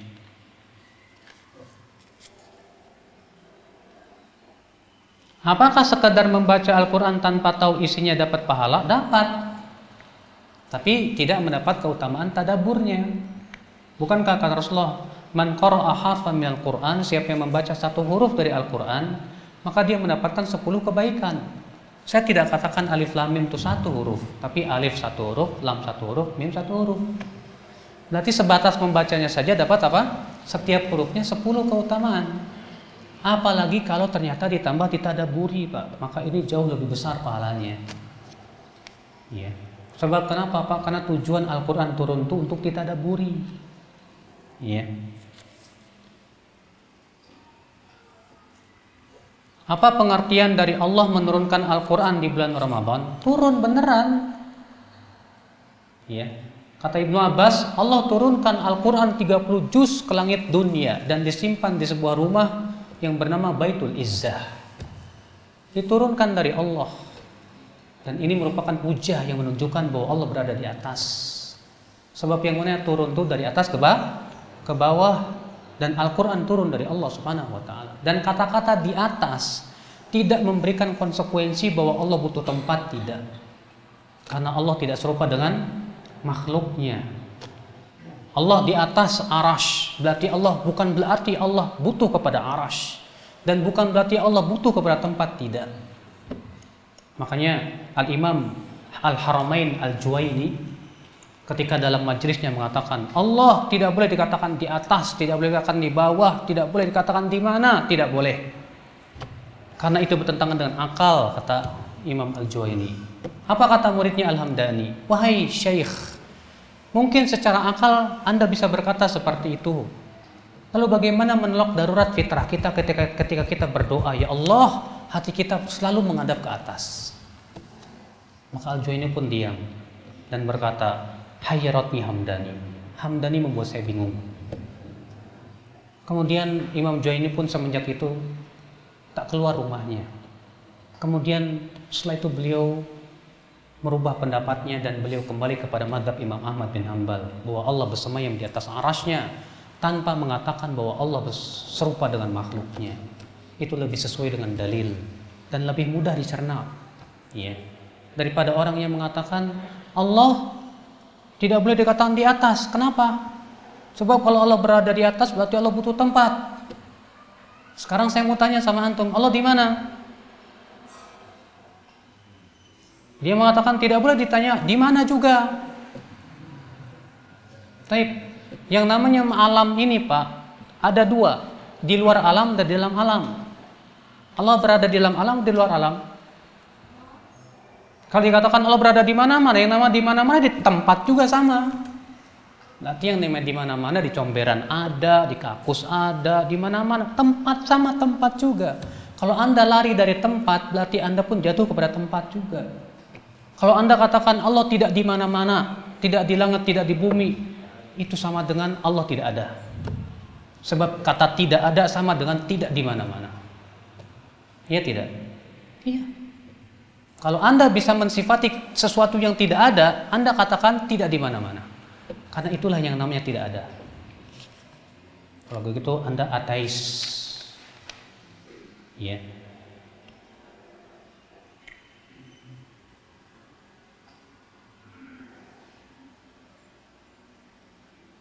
Saya pernah mendengar kalau sholat witir 3 rakaat adalah penutup sholat penutup di malam. Apa benar? memang demikian Rasulullah menganjurkan, walaupun bukan penutup.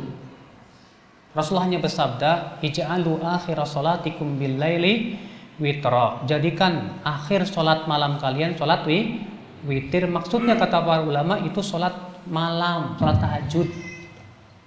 Tapi ada hadis-hadis yang menunjukkan Rasulullah setelah salat witir salat 2 rakaat. Dalam riwayat Abu Daud disebutkan Rasulullah SAW setelah salat witir salat 2 rakaat. Dari hadis Aisyah radhiyallahu anha, dari hadis Anas juga. Jadi bukan penutup salat.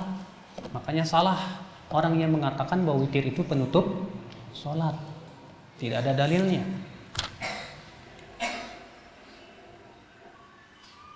Kalau kita melakukan dosa yang tidak membatalkan puasa, apakah puasanya harus diganti? Tidak harus. Iya, tapi hendaknya dia bertaubat dan beristighfar kepada Allah Subhanahu wa taala. Wabillahi taufik. Semoga yang saya sampaikan bermanfaat. Yang benar semuanya dari Allah dan yang salah itu dari kelemahan ilmu saya. Subhanallah bihamdika asyhadu an la ilaha illa anta astaghfiruka wa atubu ilaik. Assalamualaikum warahmatullahi wabarakatuh.